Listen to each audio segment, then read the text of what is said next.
పిల్లోడు వచ్చాడు చూడమ్మా, త్వరగా తింటాను కదండి పెట్టు, నేను ఇప్పుడే వస్తా. నువ్వు వెళ్ళి స్నానం చేయనా, నేను షాప్ దాకా వెళ్ళి వస్తా. నాన్న, ఏంటన్నా? నా జీవితంలో నేను నిన్నే ఎక్కువ కష్టపెట్టాను నాన్న. న్యాయంగా చూస్తే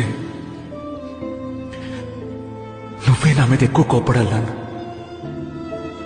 నన్ను కొట్టు తిట్టు ఏమైనా చేయనా, కానీ దయచేసి లోపలే పెట్టుకుని కుమిలిపోకు నాన్న.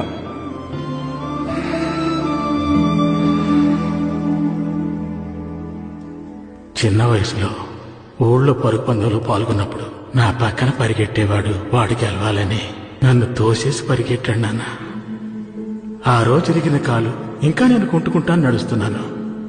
కానీ అదే తప్పు నా పిల్లోడు చేయలేదన్నప్పుడు నాకు చాలా సంతోషంగా ఉంది నాన్న.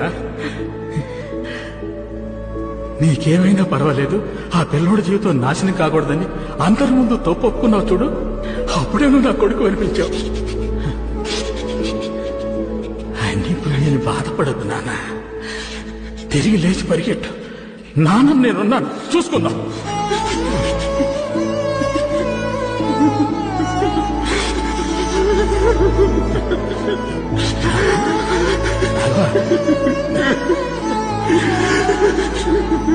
No.